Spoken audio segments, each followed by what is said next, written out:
구독자 여러분 반갑습니다. 남석관입니다. 지난 2년간 주식이 많이 떨어지면서 손실이 적지 않으신 분들이 많아요. 본전만 오면 주식 팔고 다시는 안 해야지 하시는 분들이 많은데 주식 투자자들이 반복적으로 손실을 보는 이유가 무엇인가요? 그 말씀 아주 잘 하셨어요. 질문을 엄청 잘 하신 건데 저는 이제 주식 투자를 오래 했잖아요. 그럼 과거에도 꼭 그랬어요. 20년 전, 30년 전에도 장이 좋을 때, 이 문제는 뭐냐면 장이 좋을 때 들어온다는 얘기예요.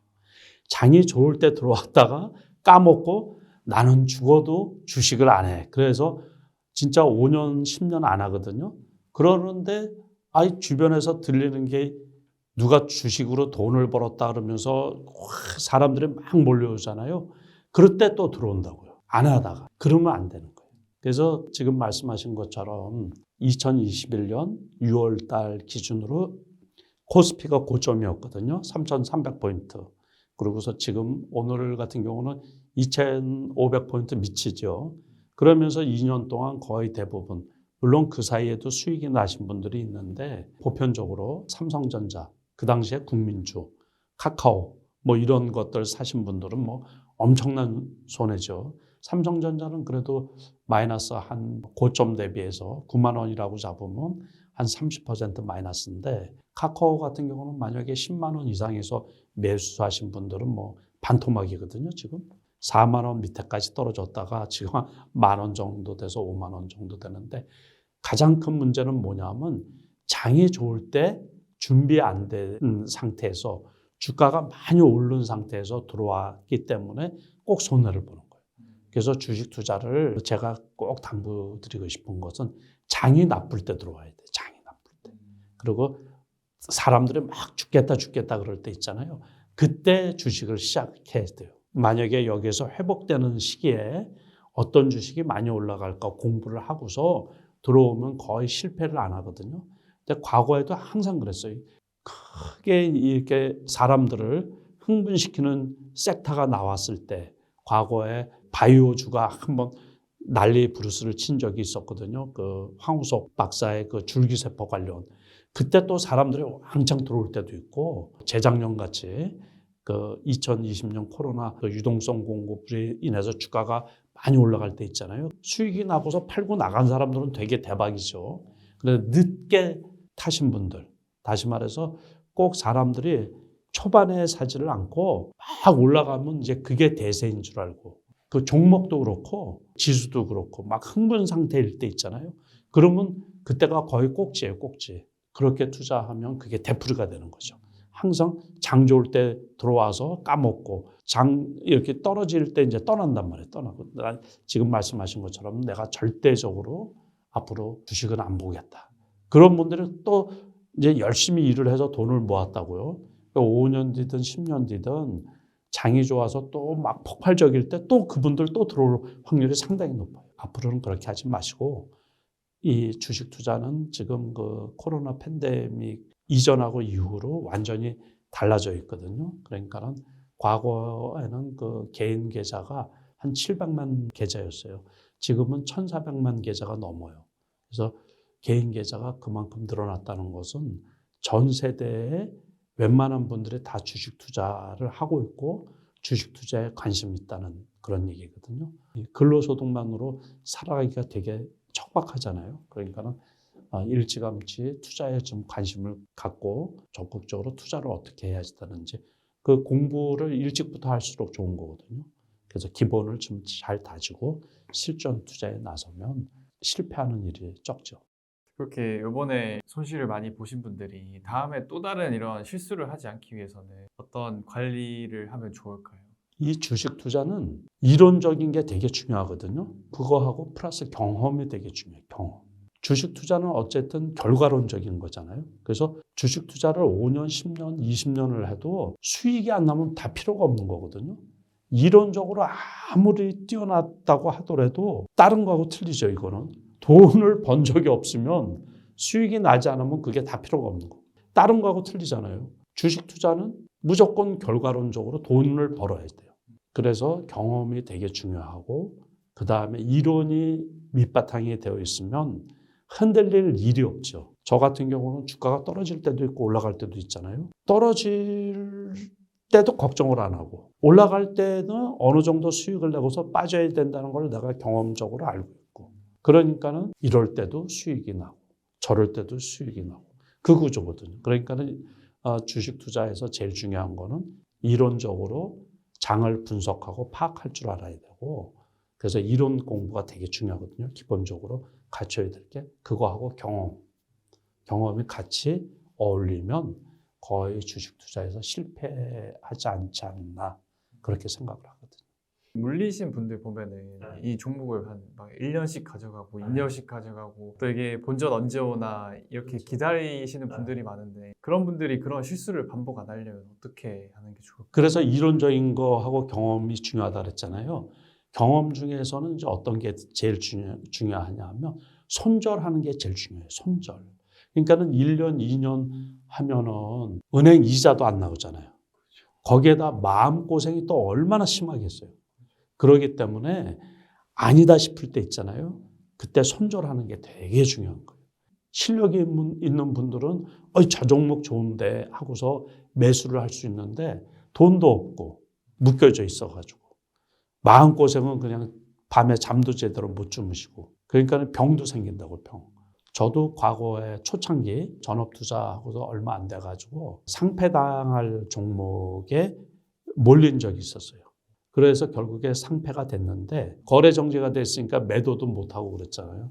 그러니까는 진짜 위기였거든요. 제가 갖고 있는 거의 전 재산, 현금이 다 이렇게 물려져 있어가지고 제가 전업 투자를 지금 3년이 끝나고 24년 차가 되는데 그 기간 동안에 유일하게 3개월 동안 주식을 못했어요. 돈이 없어서. 그러다 보니까는 병이 생기더라고요, 병. 이게 스트레스가 심하니까는 가슴이 답답하고 편두통이 생기더라고요, 편두통. 그래서 이러다가 잘못하면 큰일 나겠다 싶어가지고 이제 상패할 때 정리매매 하잖아요. 정리매매할 때 정리를 다 한 거예요. 그래서 다시 말해서 물려있는 게 없어지면 아픈 것도 없어져요. 그래서 손절이라는 게 되게 중요해요, 손절. 예를 들어서 우리가 이제 다 올라갈 줄 알고 사잖아요. 그런데 그게 자기가 예상한 게 틀릴 수가 있단 말이에요. 예상대로 다 맞으면 뭐 그분 떼부자가 되는 거고 거의 신적인 존재가 되는 거고 그런 거죠. 그래서 우리가 예상을 하고서 올라갈 줄 알고서 주식을 사지만 잘못되면 무조건 손절. 그 손절을 정해놓은 거예요, 미리. 그래서 항상 사기 전에 같이 나는 요 가격이 되면 무조건 팔겠다. 그 칼 같은 손절 라인을 지켜놓으면은 그렇게 몇 년씩 물려있을 일이 없죠. 그러면은 주식 투자에서 절대로 투자하기 위험한 기업들의 특징이 있을까요? 요즘에는 옛날에도 있었어요. 옛날에도 어떤 섹터가 유행이다 싶으면 흉내내는 그 기업들이 되게 많아요. 과거에 뭐 1999년 이럴 때는 이제 IT 버블이었었거든요. 그러니까 무조건 닷컴자를 붙이는 거예요. 닷컴. 모터 만드는 데는 모타닷컴인가 뭔가 뭐 이런 식으로 무조건 닷컴만 붙이는 거예요. 그래야지 주가가 올라가는 거예요. 그래서 무늬만 반짝이는 거. 그런 기업들은 무조건 투자하면 안 되는 거예요. 내실을 좀 살펴봐야지 되는데 이 어떤 섹터가 대유행일 때 올해 2차 전지주가 봄에 급등을 했었잖아요. 그때 보니까 이제 정기총회에서 회사 정관을 바꾸는 회사들이 있어요. 2차 전지에 발을 이렇게 그런 회사들은 투자하면 안 되죠. 그래서 투자하기에 앞서서 이제 그런 회사들을 걸러내야 되고 그다음에 요즘에 또 조심해야 될 게 몇 년 전부터 그 CB 발행이 그냥 무차별로 많이 발행하는 회사들이 있거든요. 전환사채. 그런 것들은 전부 다 그 주식으로 전환되잖아요. 그러면 주식 수가 엄청 많이 늘어나니까 물량이 늘어나기 때문에 그 투자자들 입장에서는 주가가 잘 안 올라갈 수밖에 없죠. 기업의 발전을 위해서 전환사채를 발행을 해가지고 투자하는데 쓰면 되는데 그냥 운용자금으로 쓴다든가 그래가지고서 계속해서 발행을 하면 주가가 어떻게 되겠어요? 계속 떨어질 수밖에 없는 거죠. 그러니까 투자하기 전에 그런 것들은 꼭 이렇게 걸러봐야 되는 거고 또 이제 단기 투자를 하더라도 이제 유무상 증자한 물량이 나오는 거 이런 거는 체킹을 해야죠. 반드시 일정. 그래서 그런 것들을 체킹을 하면서 투자를 해야 돼요. 그래서 주식 투자가 진짜 이렇게 살펴볼 게 엄청 많이 있거든요. 그 본인들 아주 귀한 돈이잖아요. 그러니까 수익을 내기 전에 꼭 잘 살펴보고 위험한 회사는 아닌가. 그러다 보니까 우리가 이제 그냥 믿을 만한 기업들, 큰 기업들, 사이즈 큰 기업들 그런데 이제 투자를 하는 경우가 많거든요. 근데 그런 기업들은 또 수익이 잘 안 나는 경우가 많이 있죠. 그래서 주식 투자가 쉽지만은 않아요. 이것저것 살펴볼 것들, 주의할 것들, 리스크를 조금 피해가야 될 요소들이 많이 있으니까 조심해서 투자하시기 바랍니다.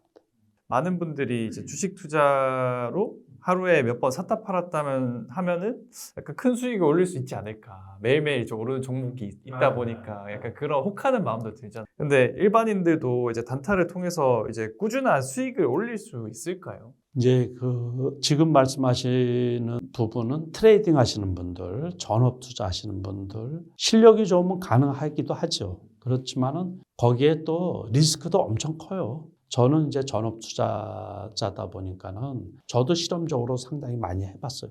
그러니까 매일 벌어보자. 매일 벌으면 내가 며칠까지 벌 수 있나. 그래서 거래일 기준으로 제 개인적인 그 기록인데 20일 동안 벌어본 적이 있어요. 20일 동안. 계속 그러니까는 마이너스 없이. 그런데 제가 너무 힘들더라고요. 돌아가시겠더라고요. 그 스트레스로 인해 가지고. 그래서 되게 힘들어요. 되게. 그리고 수익이 났다가도 한번 까먹잖아요. 그러면 500만 원 벌었는데 까먹은 건 1000만 원 까먹을 때도 있고. 불가능한 건 아닌데 가능성이 있는데 되게 어렵다는 거. 그리고 변동성이 크기 때문에 하루에도 뭐 등락폭이 10% 20%인 종목이 숱하게 나오거든요. 그러니까 그럴 때도 밑에 있는 게 올라가면 좋죠. 이렇게 그런 거를 주로 잡아야지 높이 올라갔다가 벼락 맞는 종목이 상당히 많이 있거든요. 그것도 이제 하는 방법이 다 있어요. 그런 거를 만약에 혹시 생각하고 계신 분들은 제 책에 설명이 잘 되어 있으니까는 그 책 보고서 좀 공부하시고 한 3년 전에 제가 조사해 놓은 게 있거든요. 제가 그 모증권사에 계좌가 3개가 있는데 한 7, 8년 동안에 그 3개 계좌로 한 30억 정도 수익이 나더라고요. 30억. 수수료하고 세금이 20억이 나왔어요. 20억.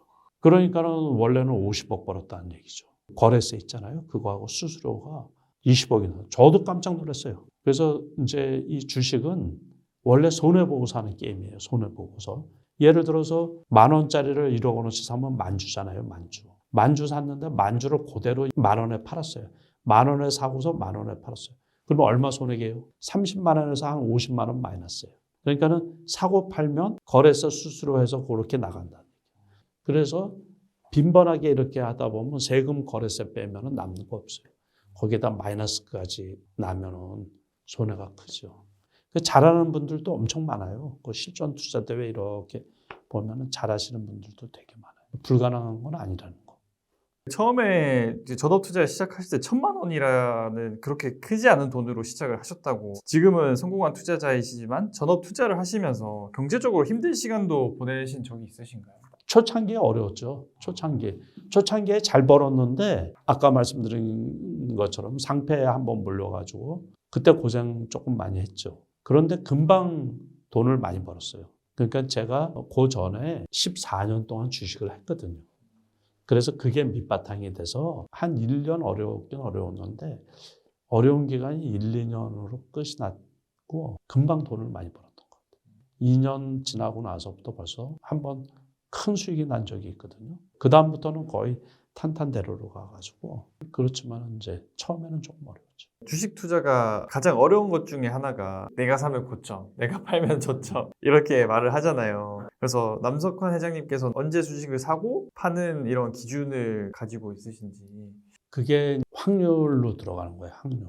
더 떨어질 확률이 적다고 판단이 들면 매수를 하는 거죠. 그런데 그 생각보다 더 떨어지는 경우가 있어요. 그럴 때는 저는 버텨요, 그냥. 다시 말해서 아까 어떤 종목을 매수할 때 보면 그래프도 참고를 하고 또는 이제 전환사채 뭐 유무상증자 물량이 나오나 그것도 체크를 한다 그러잖아요. 그러고서 그래프를 봐가지고 지금 시장하고 그래서 매수 주문을 내요. 그래서 제 다이어리에 보면 종목을 써놓으면 얼마 매수 가격이 다 있어요. 이렇게. 그래서 저점에 보통 매수를 하는 거죠. 예를 들어서 2만 원에 이렇게 걸어놨는데 2만 원이 깨지는 경우도 있어요. 근데 보통은 저점에 걸어놓기 때문에 그냥 버텨요. 그러고 만약에 그게 예상대로 체결이 됐어요. 그래서 올라가잖아요. 올라가면 확률이라 그랬죠. 더 올라가기 어렵다고 생각이 들면 매도를 하는 거죠. 가장 간단해요. 그래서 주식 투자에서 실패하는 가장 큰 원인이 뭐라 그랬어요? 고점 매수 때문에. 그래서 항상 저점 매수, 고점 매도. 그게 생활화되면 돼요. 생활화. 그게 하면은 그래도 크게 안 손해를 보죠. 저라고 항상 성공하는 건 아니죠. 그런데 보통은 그렇게 하고 고점에 매도해서 더 올라갈 수도 있어요. 고점에 저도 매수할 때도 있거든요. 그럴 때는 빨리 팔 생각을 하고 사는 거예요. 시세 차익을 조금만 내요. 과거에 상한가 따라잡기라는 그 기법이 있었거든요. 그거로도 수익을 많이 냈었는데 상한선에 잘못 사면은 벼락이죠, 벼락. 마이너스 10%, 15%까지 떨어지는 경우도 엄청 많이 있으니까. 그러면 그냥 사자마자 20% 마이너스. 신용 쓰고 더블로 사면 40% 마이너스. 절단이 나는 경우도. 그래서 고점 매수는 엄청 리스크가 크다. 저 같은 경우는 어떻게 한다고요? 저점 매수.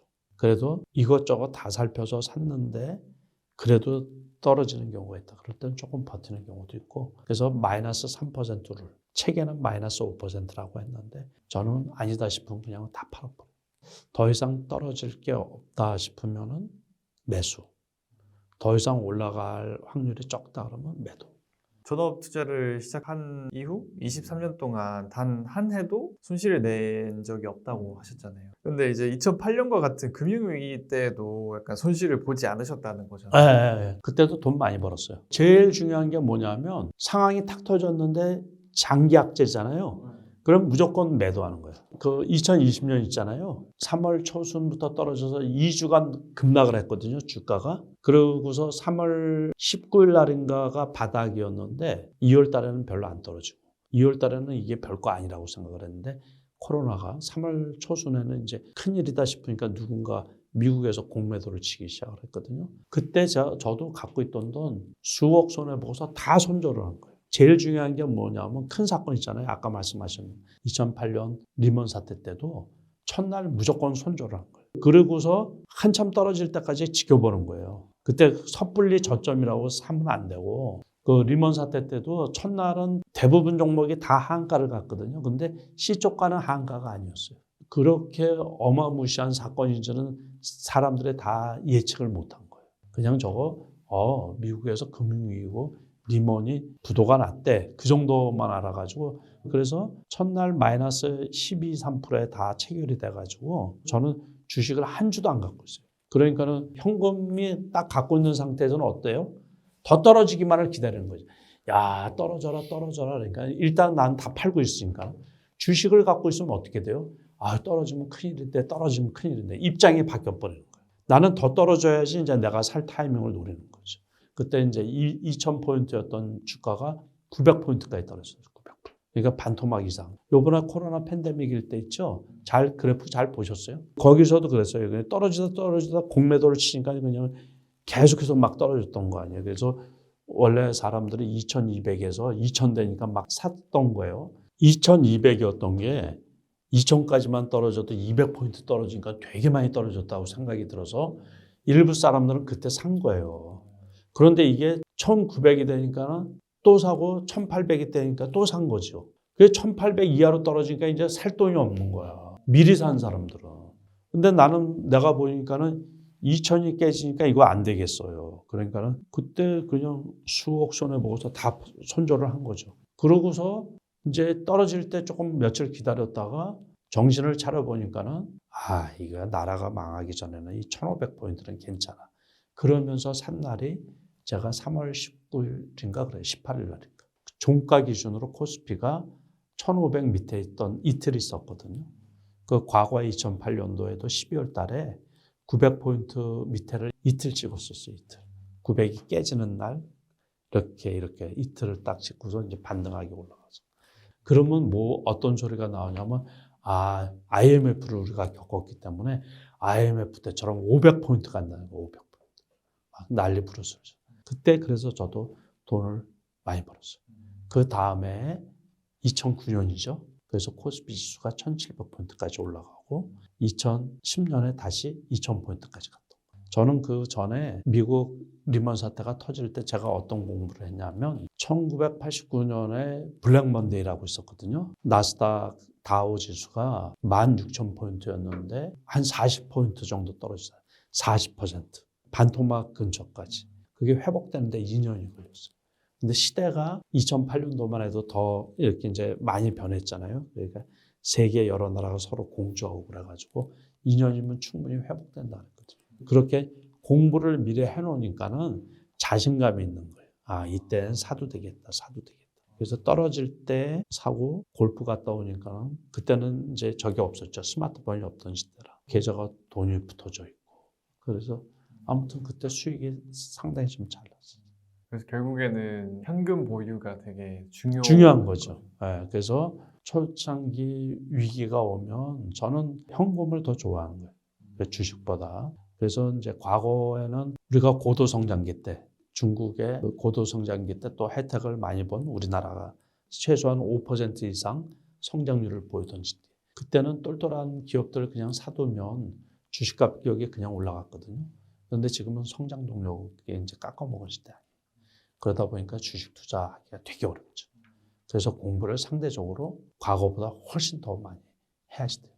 요즘에 보면은 월급은 오르지 않고 높은 집값과 물가에 약간 미래에 대한 희망을 잃어버리시는 분들도 많잖아요. 남석관 회장님께서는 누구나 주식 투자로 더 삶을 만들 수 있다고 보시는지. 이제 주식 투자가 어렵죠. 어렵긴 어렵고 제가 시작할 때보다는 여건은 좋아졌거든요. 여건은 좋아졌는데 이제 경제 상황은 그다지 우호적이지는 않는데 그래서 일반인들이 할 수 있는 게 다른 게 없어요. 그러니까 공부 많이 하고 준비 많이 하는 거. 제가 처음 시작할 때는 환경이 되게 나빴거든요. 변변한 책이 있는 것도 아니고 누가 가르쳐 주는 것도 아니고 주식 투자라는 부분이 우리나라가 뭐 이렇게 잘 발달되어 있는 것도 아니고 그러다 보니까는 혼자 공부하고 혼자 아주 무식하게 공부를 했어요. 경제지 있잖아요. 가부터 시작을 해가지고 기업부터 그거를 다 쳐본 거예요. 일일이. 그래프를 다 보고 그 HTS가 안 깔렸을 때는 어떻게 했냐면 그 특징적인 그 전광판 그 이제 증권사에 가서 그 회사 이름을 노트에다가 있잖아요. 큰 노트에다가 그걸 써놓고 그날 주가를 이렇게 보고 그 다음날 주가 종가 있잖아요. 그런 거를 계속 써 막 일주일, 이주일씩 쓰면서 이 회사가 뭐 하는 회사고 막 물어가면서 했던 그 기억이 나거든요. 그 다음에 이제 전업 투자하고서는 한 몇 년을 제가 전체 증권사를 일일이 다 두드려 본 거예요. 컴퓨터로. 그때 이제 컴퓨터 깔리고서 얼마 안 돼가지고. 그거를 한 2년 이상 했던 것 같아요. 이 회사가 전년도 매출이 얼마고 영업이익이 어느 정도 되고 대표가 어떤 사람이고 뭐 그 정도. 그래서 그 정도까지 다 알고 있었어요. 코스타, 코스피에 상장되어 있는 기업들을. 그래서 지금도 제가 진짜 주식을 빨리 배우고 싶으면 하루에 100개, 200개 종목을 보라 그런 얘기를 하거든요. 그러니까는 이 종목의 지금 주식 가격이 어느 정도고 이 종목이 뭐 하는 회사고 근데 그거를 빨리 움직이는 종목 있잖아요. 그것만 살펴보라는 얘기예요. 많이 떨어진 거, 많이 올라간 거. 그 두 개만 살펴봐도 한 200개 종목을 봐야지 되거든요. 그렇게 매일 한 1년만 공부를 하면 실력이 확 늘어나요. 진짜로 몰라보게 확 늘어나요.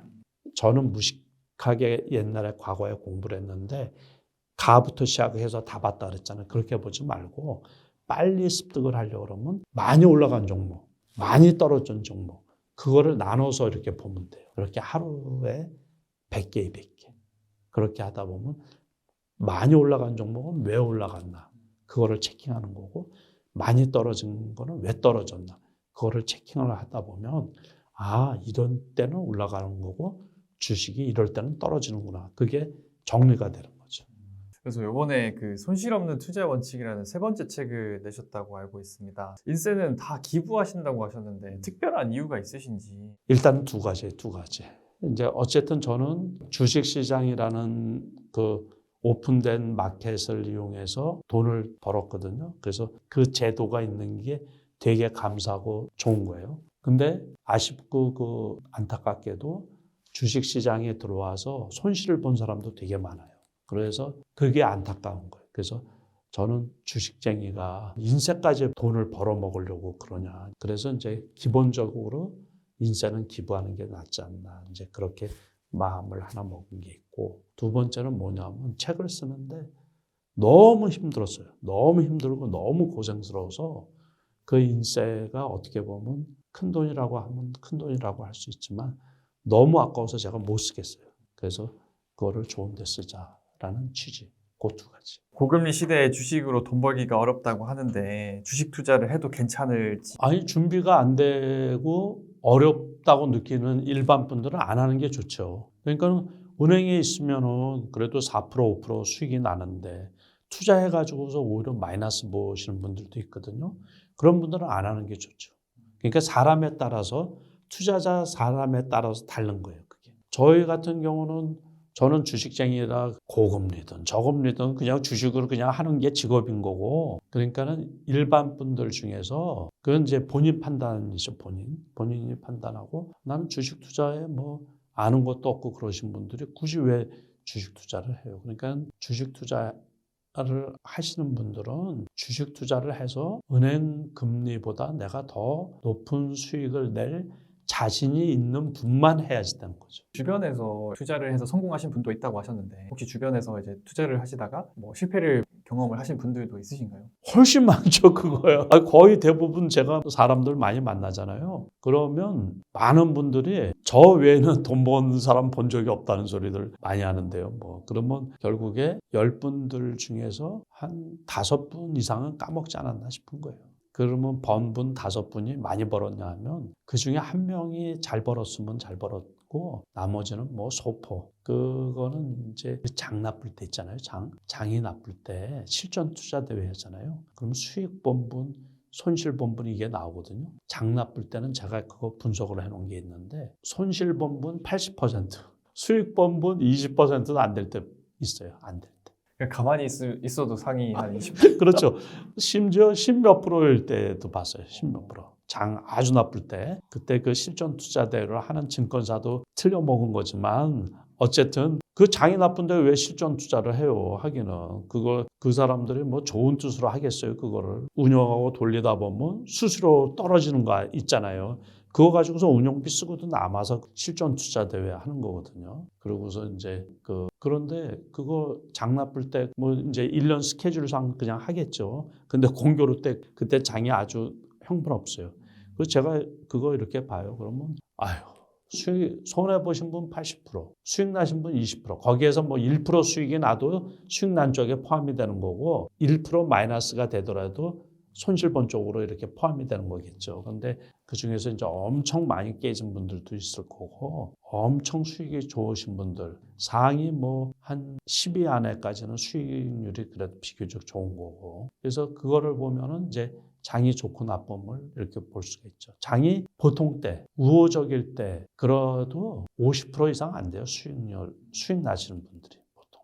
그러니까 반이 안 된다는 얘기죠. 그 대회에 참가하신 분들만 봐도.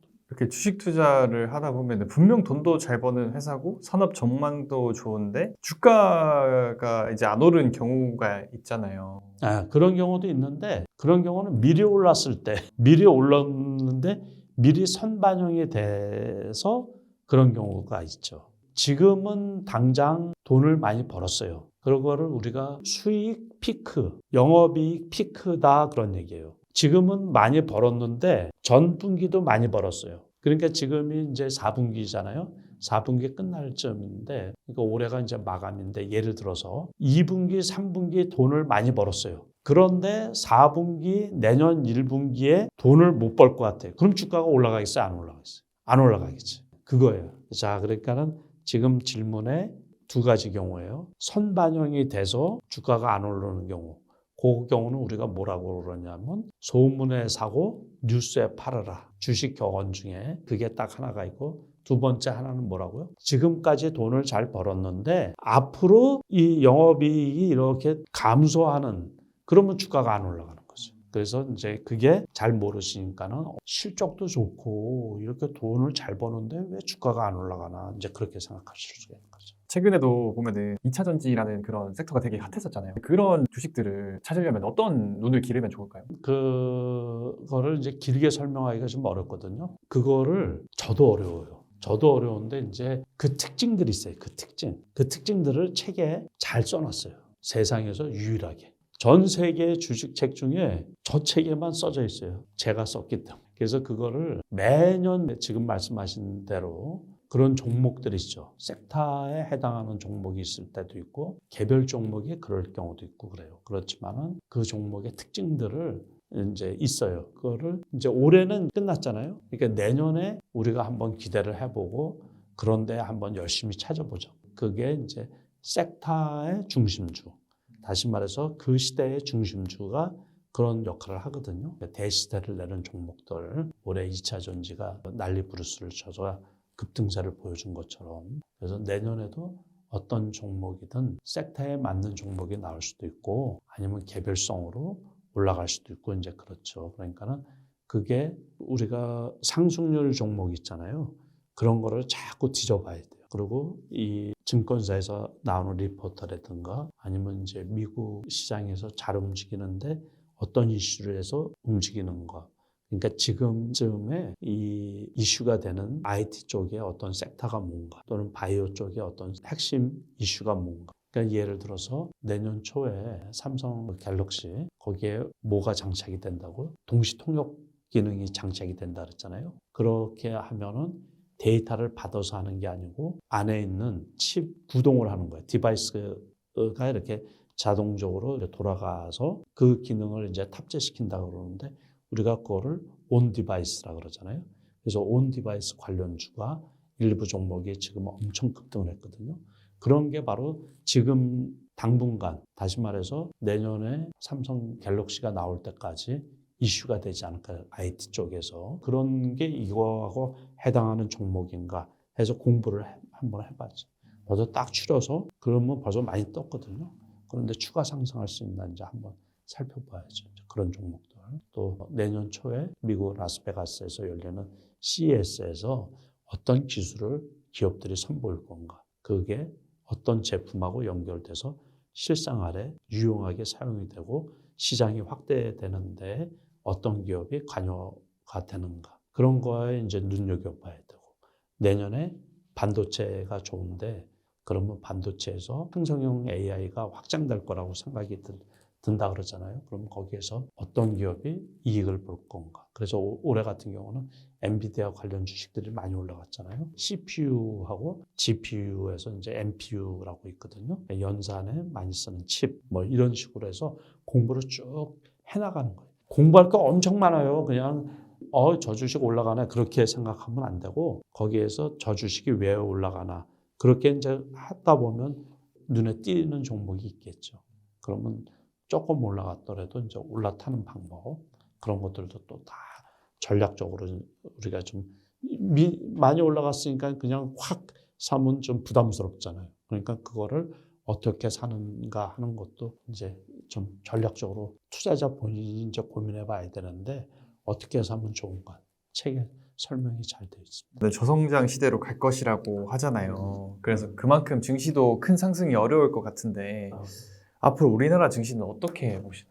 그거 아주 옳으신 말씀이에요. 그거 전적으로 동감을 하고 저도 역시 계속 그 말씀을 드렸던 거예요. 그러니까는 우리나라 올해 이제 GDP 성장률이 1%대잖아요. 내년에 2.1%, 반도체 성장이 좀 되면 2.3%예요. 그러니까 지금은 원래는 최소한 GDP 성장률이 3%는 돼야 되거든요. 그래야지 물가 상승률을 따지고 그게 이제 그냥 현상 유지가 되는 게 3%인데 근데 지금은 이 3%가 안 된단 말이에요. 그러니까는 퇴행하고 있다고 보면 되는 거예요. 퇴행. 거기에다가 이제 물가는 지금 비싸고 앞으로 가도 세계적인 이제 경쟁력은 더 심화되고 그러다 보니까는 진짜 보면 주식 시장이 참 어려운 거예요. 그래서 투자하기가 되게 불편할 수가 있죠. 그래서 우리나라에서 이 잠재 경쟁 성장률도 낮고 우리가 이래저래 살펴봐도 그러니까 기업들도 운영하기가 되게 어렵잖아요. 또 뭐 미국은 미국대로 쪼이는 게 있고 중국은 중국대로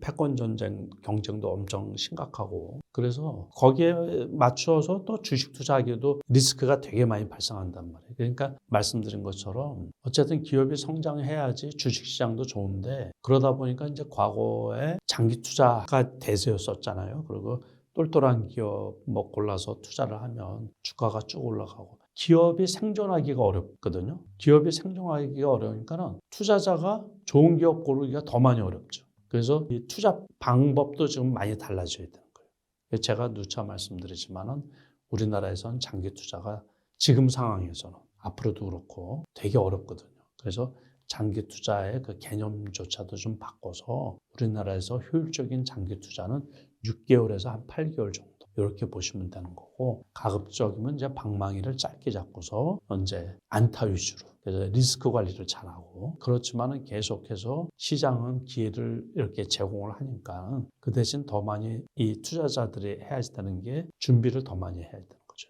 공부를 더 많이 해서 증권사에서 나오는 리포터들도 이렇게 좀 많이 살펴보고 그렇게 하면은 그래도 수익을 내줄 수 있을 거라고 저는 생각을 하고 있거든요. 우리나라 증시 코스피 코스닥이 미국의 상승에 비해서 되게 약하잖아요. 그래서 현재 국내 증시가 이렇게 크게 오르지 못하는 이유 일단은 이제 우리 미국 시장하고 조금 차이가 있죠. 미국 시장에 일단은 미국은 달러 패권에 전 세계 사람들이 다 달러를 필요로 하잖아요. 그거 하나 하고 미국은 노동력이 싱싱하거든요. 미국은 일자리 구하러 못 들어가서 안달하잖아요. 우리나라 사람들 같은 경우는 전 세계에 다 유학을 미국으로 보내려고 그러는 거고.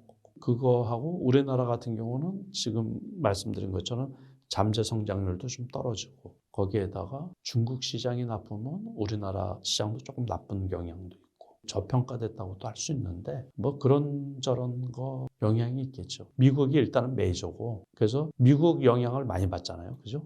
그러니까 미국의 테슬라가 올라가면은 우리나라 2차 전지가 괜찮고 미국의 테슬라가 떨어지면 2차 전지가 떨어지는데 또 떨어지고 그 다음에 미국의 엔비디아가 올라가면 우리나라 반도체주가 괜찮고 그런 식으로. 그러니까는 떨어질 때는 같이 떨어지고 올라갈 때는 좀 덜 올라가고. 그러니까 우리나라는 피동적이라는 얘기죠. 결국에 외국인의 그 매수 매도의 영향도 많이 받고 개인 투자자들이 집결해서 주식을 올리는 데는 한계가 있고 기관은 결국에 미국 지수를 많이 참고를 해서 매수 매도 단기 매매에 조금 이렇게 치중하는 경향이 있고 그러다 보니까 그 시장이 좀 지지부진한 경향이 있죠. 최근에는 약간 시장의 뚜렷한 주도주라고 할 수 있는 게 딱히 없다라는 생각을 하시는 것 같아요. 그래서 남덕환 회장님이 말씀하시는 시대의 주도주 섹터 후보들은 어떤 것이 있을지 지금 말씀하신 것처럼 계절적인 그 요인도 있거든요. 12월 달에 보통은 어떤 주도주가 나오고 그런 시장이 아니거든요. 그러니까 12월 달에 그 계절적인 것도 있고 1월 달까지도 그럴 거예요. 1월 달까지도. 1월 달에 아까 말씀드린 세스, 미국의 라스베가스에서 열리는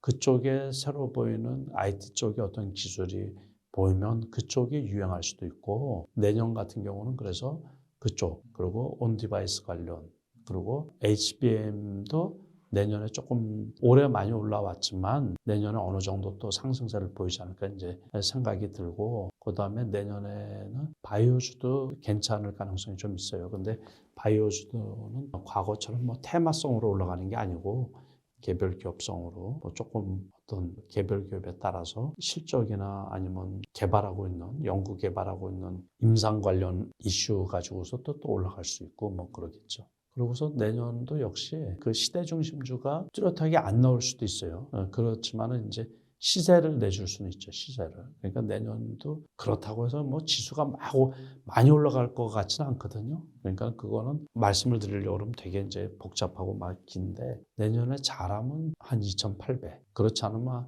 한 2,700. 그러면 지금 2,500이니까 별로 못 올라가잖아요. 그죠? 그러니까 그거는 무슨 얘기냐면 지금 IT 쪽에 이게 밸류가 좀 높다라는 얘기예요. 그러니까 많이 올라와 있는 상태라는 얘기예요. 그러니까 미국에서 금리 인상을 아주 지속적으로 많이 하고 그랬는데도 나스닥 같은 경우는 보면 떨어진 게 별로 없는 거예요. 그러니까는 나스닥 고점이 지금 16,000포인트거든요. 지금 14,000포인트가 넘어요. 연초만 해도 괜찮았죠. 10,000포인트였으니까. 근데 거기에서 그 나스닥 같은 경우는 40%가 올라온 거예요, 올해. 그러니까 내년에 금리 인상이 마무리가 되더라도 그렇게 크게 많이 올라가지만 그거는 왜 그러냐면 실적이 그만큼 뛰어나지 못하다는 얘기거든요. 미국에서 금리 인하를 한다 그러면 현실적으로 경기가 어렵다는 얘기거든요. 그러다 보니까는 경기가 어려우면 주가가 떨어질 수밖에 없죠. 그래서 이제 중립적으로 이렇게 보면은 내년에 좋게 보면은 한 2,800포인트. 그 가운데 만약에 그나마 올라갈 주식이라 그러면 AI 쪽이라든가 지금 말씀드린 그 칩 관련주 쪽으로 그리고 일부 바이오 기업들 제약 이쪽도 틈새 그리고 그 미국에도 내년 11월 달에 대선이 있고 우리나라 같은 경우는 내년 4월 달에 총선이 있으니까 그런 경우도 무시할 건 아니다 싶은 거죠. 그 관련 주식들도 그런 데서 이제 찾아보자고요. 그러니까 너무 성급하게 내년에 뭐 시장 중심 그런 건 필요가 없는 거예요. 그러니까 그때 가서 봐야지 우리가 한 달 뒤 주식 시세만 알으면 엄청 부자로 살겠죠. 내일 주가도 모르는데 6개월 거를 왜 미리 땡겨가지고 물론 예측하고 그래 보는 거는 이제 나쁜 건 아니지만 그렇게 크게까지 고민할 필요가 없는 거예요. 그때 대응을 잘하고 내년에도 개별주장이 계속해서 열릴 가능성도 좀 크고 그러거든요. 그러니까 개별주 투자도 좀 잘하려고 준비를 잘해야죠. 그러니까 주식은 꼭 명심하실 게 뭐냐면 사놓고 있으면 올라갈 거라고 생각하면 그게 착각이라. 안 보고서 몇 달 뒤에 보면 저만큼 빠져 있어요. 그래서 늘 살펴보는 게 중요해요.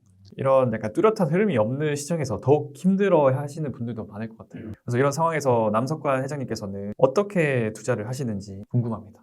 저는 이제 이게 오래됐잖아요. 그러니까 늘 그 루틴이 있거든요. 하는 루틴이. 그래서 수익 내기 어려울 때는 안 해요, 저도. 그러니까 저 맨날 하는 사람이 아니고 막 심지어 몇 달씩 안 할 때도 있어요. 몇 달씩. 예, 그래서 1년에 한 번 크게 수익이 날 때 있잖아요. 잘 챙겨 놓으면 되는 거죠. 그리고 한 달로 이렇게 보면 몇 번 기회가 있어요. 한 달로 보면 장이 아주 나쁠 때 있잖아요. 그러면 심지어 한 서너 번 기회가 있을 때가 있어요.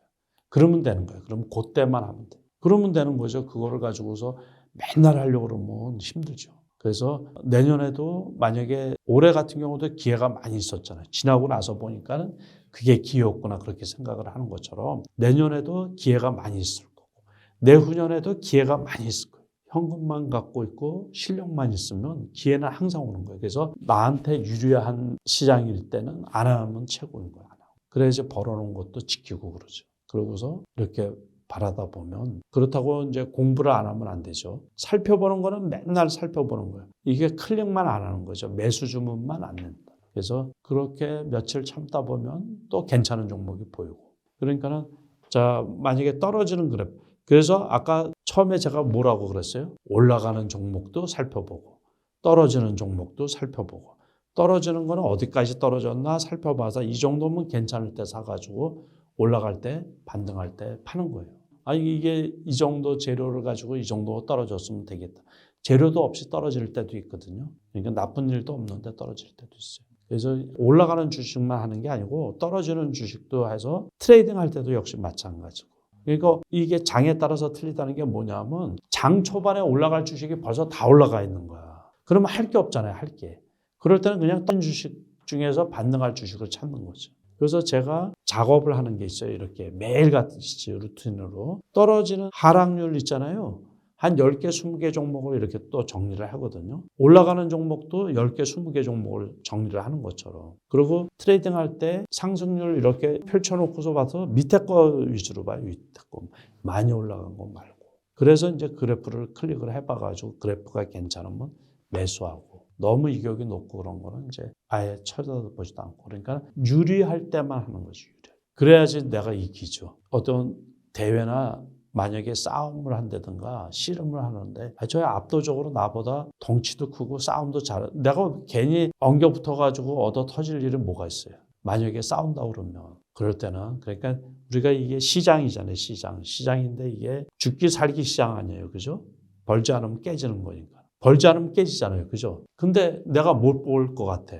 여기에서는. 그러면 안 하는 게 최고지. 그러면 현금이 유지되고. 그래서 그거를 잘 살펴보라. 먹을 게 없을 때는 덤비지 말자. 현재 상황에서 주식과 현금 비중은 어느 정도가 적당하다고 보시나요? 그러니까 주식의 비중을 늘리는 시그널 같은 게 있을까요? 이제 그게 없고 그래서 되게 그게 좀 우스운 얘기예요. 우스운 얘기. 그러니까 오늘 얘기를 했는데 내일 좋은 게 나와. 그럼 그냥 풀매수하는 거지 뭐. 그렇게 하는 거예요 그냥. 그래서 항상 현금 비중이 높아요. 항상 높은데 그러니까 대형주로 왕창 들어갈 때도 있고 아니면 개별주로 왕창 들어갈 때도 있고 그러니까 저는 이제 살 때 많이 살 때가 많이 있고 그러니까 제 계좌를 보여주고서 이렇게 유튜브가 아니고 만약에 이렇게 오프라인 강의라 그러면은 제 계좌를 보여줄 때도 있거든요. 그러니까 일반인 생각하기에 보통 사람 생각하기에 큰 계좌죠. 근데 이걸 가지고 한 종목에 다 샀거든요. 그런 경우는 다 들어간 거예요. 근데 그걸 다 팔았어요. 그럼 그 다음 날은 뭐예요? 현금 비중이 또 100%가 되는 거죠. 그래서 계좌가 여러 개이기 때문에 그 용도로만 쓰는 계좌가 있어요. 단기 매매를 하는데 사이즈가 큰 계좌를 가지고 수익이 나면 또 무조건 찾아. 그 계좌는 그 금액이 딱 맞아가지고 그런 경우도 있고 이제 큰 계좌 같은데 일부러 비워뒀다가 이제 연초되면 이제 들어가기 시작하는 계좌. 그때 따라서 틀리죠. 그래서 그거를 꼭 그 주식 투자하면서 가장 중요한 게 고정관념이 가장 중요한 거예요. 고정관념이 없어야 된다. 유연함, 사고의 유연함. 그래서 이제 시장에 맞춰가지고 항상 제일 중요한 고정관념은 뭐냐면 내가 이 시장에서 항상 수익을 내야 되겠다. 그게 고정관념. 그 외에는 다 유연성이 필요한 거예요. 그래서 요때는 내가 다 현금을 갖고 있어야지. 이 주식은 안 돼. 그런 고정관념조차도 없어요. 그래서 항상 살펴보면서 유연하게. 내가 하나 말씀드리고 싶은 게 이번에 신규 상장된 에코프로 머티리얼스라는 기업 주식이 있잖아요. 그게 이제 발표를 할 때 고전에 이제 파도라는 주식 있죠. 그게 고평가 논란이 있었어요. 상장이 되기 전에. 그러고서 매출도 별로 없고 그런 회사가 너무 고평가됐다는. 그게 막 나올 때 그 뉴스가 나오고서 에코프로 멀티리얼스가 상장이 된 거예요. 그러니까 자진 발표를 했죠.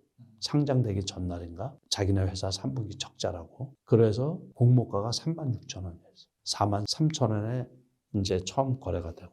제가 조금 간과한 게 이거는 너무 그 회사도 또 실적도 안 좋은 게 너무 비싸게 나왔다 그 생각을 했는데 올라가고 그 다음 날에 살펴봤어요. 보호예수가 80%가 보호예수예요. 그러면 투기 세력 입장에서 올려먹기 좋겠죠. 그러니까 3분기 적자 회사인데 주가가 공모가 대비 4배 정도 올라왔나? 3배나. 그 다음에 계속해서 올라. 그러니까 그런 선입감은 없어요. 살펴볼 거다. 이거 뭐 80%가 보호예수니까 그 전에 해먹기 좋겠네 싶은 거죠. 그렇게 생각해요.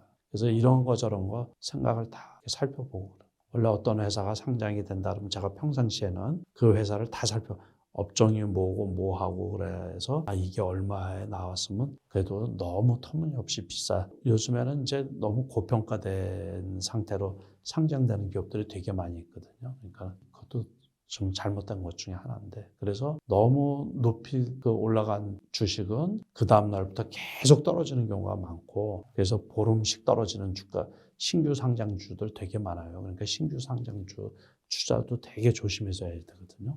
그런 것들은 그 당일날이나 그 다음날에 매수하면 벼락 맞는 거죠. 두산 로보틱스 같은 경우도 상장되고서 상장된 날에 68,000원까지 갔었거든요. 거의 뭐 반토막 나듯이 계속 떨어졌죠. 3만 원대까지 떨어졌다가 그 다음에 다시 이제 그것도 한 2주 떨어진 거죠. 2주. 그러고서 다시 올라가서 9만 원까지 올라갔던 거죠. 그러니까 상장되는 기업들도 다 살펴볼 때 이제 그 선입감, 고정관념을 버리고서 이렇게 아무튼 모든 거나 이 주식 투자에서 제일 중요한 게 유연함이거든요. 사고의 유연. 주식 투자를 흔히들 제로섬 게임이라고 하잖아요. 그래서 이제 수익을 보는 사람이 있으면 손실을 보는 사람이 있기 마련인데 우리가 옵션 아시죠? 옵션은 제로섬 게임이에요. 옵션은 제로섬 게임이라 버는 사람이 있으면 그만큼 딱 손해보는 사람이 있거든요. 금액까지도 딱 많아요. 주식은 제로섬 게임이라고 생각하시는 분은 그런 생각 자체를 잘못한 거예요. 부동산 투자를 제로섬 게임이라고 그래요? 안 그렇죠. 주식은 기업 가치를 종이로 나눈 거예요. 부동산은 그냥 현물 자체가 부동산인 거고 주식하고 부동산의 차이가 뭐예요? 그 차이밖에 없는 거예요. 이렇게 손실을 보고 있는 사람들에게 이제 한 말씀. 그래서 손실을 보시고 있는 분들한테는 이제 주식 투자를 저는 모든 사람이 주식 투자를 할 수는 있어요. 그렇지만은 주식 투자로 모든 사람이 다 돈을 버는 건 아니거든요. 그래서 이제 주식 투자로 지금 손실을 보고 있는 분들은 그 내가 왜 손실을 보고 있나부터 본인 스스로 분석을 해봐야 돼요. 그래서 이게 고쳐질 수 있는 부분인가, 고쳐지지 않을 부분인가, 개선될 수 있는 부분이면 고쳐서 다시 투자를 하면 되는 거고, 고쳐지지 않는 부분이다라고 판단이 들면 안 하시는 게 낫죠. 그래서 제일 중요한 게 그거예요. 그러니까 누구나 다 주식 투자로 해서 돈을 벌 수는 있는데 누구나 다 주식 투자를 해서 성공할 수 있는 건 아니거든요. 그러면 그 성공하지 못하는 이유가 있을 거 아니에요. 사람마다 다. 대부분은 뭐 고점에서 산다든가 나는 손절을 잘못한다든가.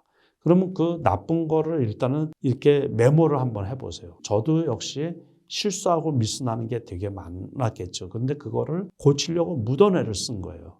그래서 나와서 강의도 하고 주변 사람들한테 얘기를 하고 그러다 보니까 이제 시간이 지나면서 틀려지는 부분이 적어지는 거죠. 이럴 때는 내가 손해가 났더라 하다 보니까 내가 알잖아요. 제가. 그러면 안 하는 거죠. 그게. 그래서 나쁜 거를 이기도록 그거를 제가 뜯어 고친 거고 뛰어넘은 거예요. 그래서 지금 상태가 된 거죠. 그러니까 제가 지금 상태가 되니까는 앞으로 계속해서 까먹을 확률보다 돈 벌 확률이 높은 쪽이 돼버린 거예요. 그것처럼 수익이 안 나시는 분들, 주식 투자가 실패하신 분들은 실패 원인이 본인에게 있거든요. 그러니까 그거를 일단은 요 부분 스스로 분석을 하고 찾아내야 돼요. 그래서 이게 고쳐질 수 있는 부분인가? 우리가 행동제모학 얘기를 많이 하거든요. 제가 습관, 루틴 이런 거는 고쳐지기가 어렵잖아요. 3살적 버릇이 80까지 간다는 말이 있는 것처럼. 그래서 그 나쁜 습관을 고치지 못한다고 생각이 들면 안 하는 게 낫죠. 그분들은 그래서 5년, 10년을 해도 계속 돈을 못 버신 분들이 있어요. 그런 분들은 거의 고쳐질 가능성이 적은 거죠. 그런데 처음에 그래서 배울 때 잘 배워야 돼요. 처음에 좋은 습관으로 이기는 투자 방법을 이 몸에 장착이 돼야지. 그래야지 항상 시장에서 수익이 날 수가 있는 거죠. 저의 장점이 그거예요. 안 읽다 안 하는 거. 장이 나쁘고 내가 수익 내기가 어렵다 그러면 무조건 안 하는 거. 그게 제일 이제 보고 있으면 사고 싶거든요. 그거를 조금 객관적으로 이렇게 보는 거예요. 그냥 주식만 보고 손은 안 나가고. 그래서 중독자가 되면 안 돼요. 주식 중독자가. 이 주식이 아까 게임이라는 말씀하셨잖아요. 그런 투기적인 요소가 있기 때문에 중독기가 있거든요. 그러면 객관적인 이성적인 판단이 흐려져 버리는 거죠. 막 손이 나가서 클릭하고 싶고 사고 싶고 막 좋아 보이거든요. 그러면 뭐 사놓고 나면 또 떨어지고 또 떨어지고 떨어지면 팔고 떨어지면 팔고 그러면 안 됩니다. 그래서 이게 빨갛게 이렇게 올라가는 걸 보면 흥분이 된다. 왜 빨간색으로 해놨는지 모르겠어요. 올라가는 걸 검은색으로 해놓으면 좀 차분해질 텐데. 그죠? 떨어지는 거를 빨간색으로 해놓으면 조심. 밖으로 해놨으면 좋겠어요. 책에 대해서 한 말씀 있으실까요? 좋은 책이거든요. 엄청 좋은 책이에요. 그래서 한 번 읽고 그냥 버리는 책이 아니고 옆에 놔뒀다가 주식 투자하면서 고민스러울 때마다 계속 그냥 들춰보세요. 그런데 책 한 권 가지고서 주식 투자를 다 정리할 수는 없는데 그리고 나머지는 이제 본인 투자자분들께서 검색도 해보고 고민도 해보고 그러면서 이제 이 수익 내는 이기는 투자자분들이 다 되시기를 바랍니다. 그리고 지금도 이제 사칭하시는 분들 많거든요. 제 이름 사칭하는 분들 많으니까는 일체에 현혹되지 마시고 일체의 그 유료 행위, 유료 강좌, 리딩방 뭐 이런 거 일체 안 하니까는 심지어 제 이름에 TV도 있어요. 요즘에 유튜브에 남의 유튜브에 나와서 이 주식 강의만 하고 이러지 제가 유튜브를 할 계획은 일체 없고 하지도 않고 앞으로도 계획이 없어요. 그러니까 별의별 그 SNS 상에 또는 이제 텔레그램을 이용한 이 영업행위들이 엄청 많이 있거든요. 현혹되지 마시기 바라고 올해 이제 마무리 잘 하시고 내년에 다 대박 나시기를 바랍니다.